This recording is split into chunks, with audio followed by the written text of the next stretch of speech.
Hello and welcome. I am Annette Reeder from thebiblicalnutritionist.com, and today it's about what are the different types of grains that you can use to make delicious bread and muffins and food for your family at the dinner table.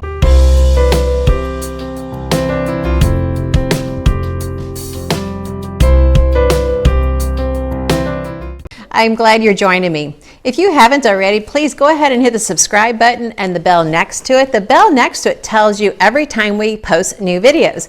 And I have so much I want to teach you about God's recipe for excellent health. And today it's about grains. And so you can't really see it real well, but I have an entire stack of 12 different grains that we're going to talk about so that I can share with you how to use these in your diet, how to share them with your family, and how to get started. So thanks for watching. Now let's go into the grains that are going to make a difference in your health. The first grain I want to share with you is amaranth. Amaranth is a poppy seed size seed. It's a cousin of the quinoa. It's also an ancient grain of the Incas and the Aztecs. Now, the good news is it has a nutty, sweet flavor. And it works in foods like spoon breads, casseroles, loaves, hot cereals, and yet you can also add it into your bread or into any dish, such as muffins or quick breads. You just want to mill it first, or you can use it whole. Our second grain is barley. Now, barley is kind of short and stubby with a hard outer shell. Pearled barley is where the outer layer is removed. Barley flour makes excellent crust and cookies, and it mixes well with rice flour. And now it's the whitest of all the whole grain flours and has a really mild taste. It is no gluten and cannot be used with yeast. Next we have buckwheat. Now buckwheat is not related to wheat. Buckwheat groats are most often used as a basis for your kasha cereals. The flour is stronger flavored, yet in a good way.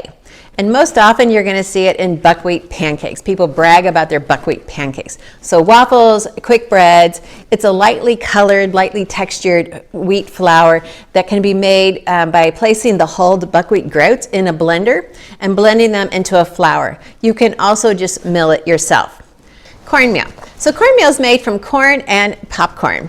Now typically cornmeal is used to make cornbread, polenta, some homemade grits, which would be delicious, and some mush, but only use organic corn due to the high percentage of GMO corn that is grown. Einkorn. Einkorn is the earliest form of cultivated wheat. Allegedly, that's what's found in the tombs in ancient Egypt. Now it has a unique flavor and it has its own nutritional benefits and genetic makeup. Whereas modern wheat, and the key word there is modern wheat, has 42 chromosomes, einkorn has only 14. Einkorn is about 50% higher in protein than modern wheat, yet its gluten structure makes it tolerable by some people who have a wheat sensitivity. Now, einkorn has been reported to have 25% more of your B vitamins, now specifically B2. So this stimulates metabolism. It also helps with digestion and absorption of fats, carbohydrates, and protein. So there you go. Now, it also has a higher beta carotene. It also can contain more lutein and vitamin A. Einkorn is also just a great source of minerals, including zinc, manganese, potassium, and phosphorus and iron.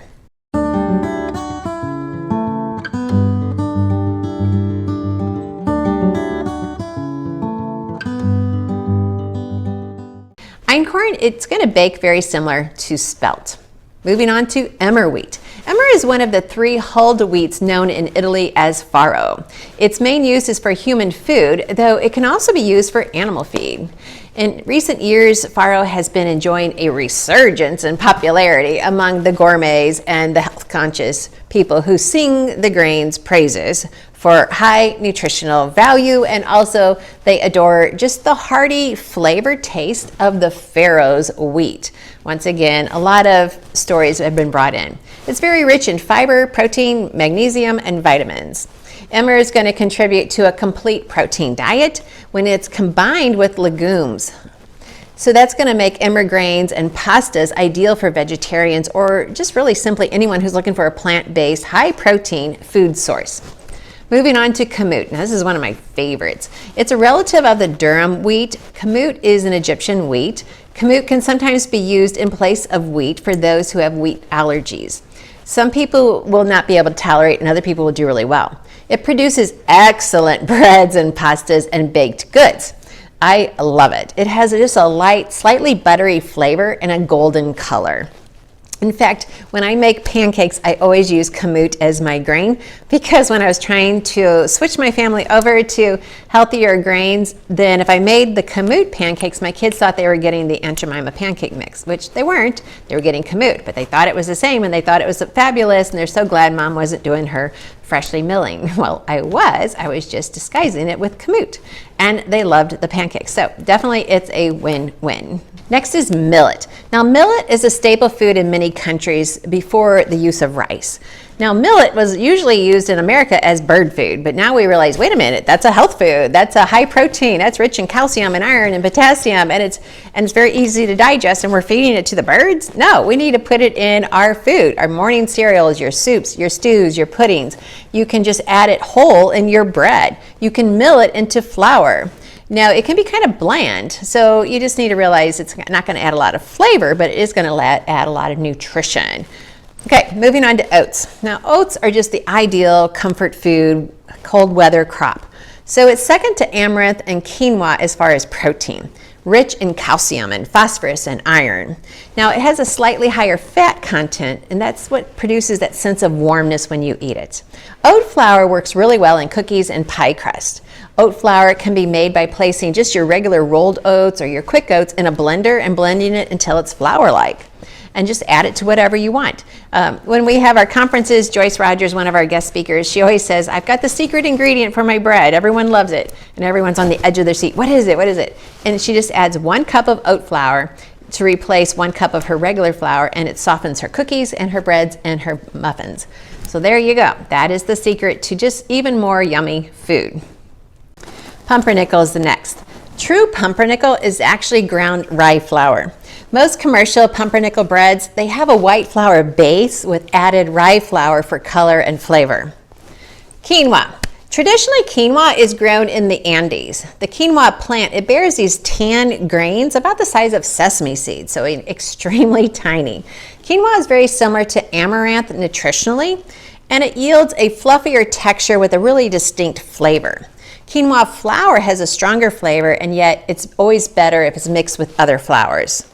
Quinoa is a great replacement for rice in your regular dishes. So in the Healthy Treasures cookbook, we have several delicious recipes including quinoa.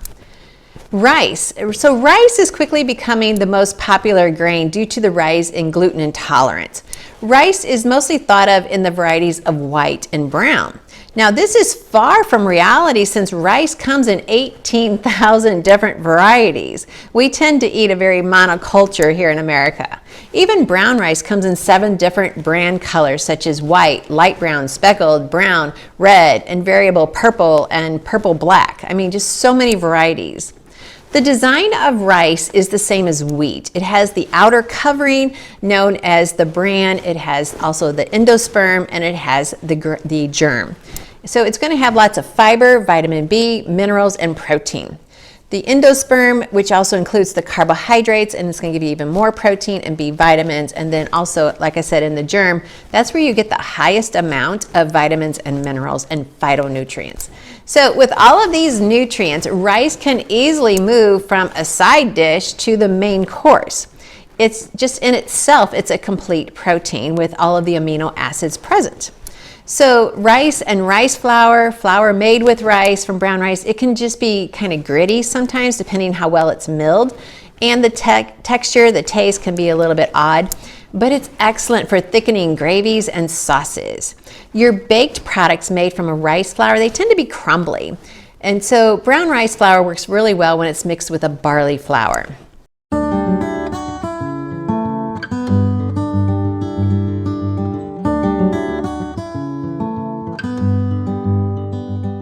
Now, all brown rice flour should be stored in the refrigerator because we want to preserve the oil that's in the bran. Spelt. Spelt is believed to be among the most ancient of cultivated wheats. It's higher in fiber and protein than your regular wheat, and it's very easy to digest.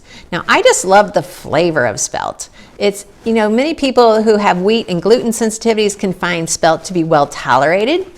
It just has a nutty flavor and just a really sweet smell to it when it's baked. Now, the gluten content is more fragile than wheat, so it should be kneaded less than yeast recipes. Triticale is a hybrid grain that is a cross between wheat and rye. So it imparts a very mild rye flavor into your baked goods. So these are the grains that I wanted to share with you today. I hope I've inspired you to try some new ones. Mix them up. Now what you're hearing a lot of is this grain is good if it's mixed with this grain.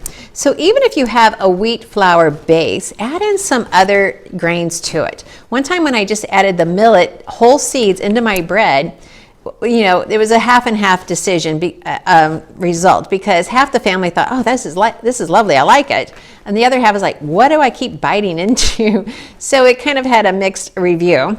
But it's fun to play with it. So a really good whole wheat bread is to do half spelt and half kamut. Now you have to kind of play with the water, the percentages, because they absorb water differently and their kneading is different.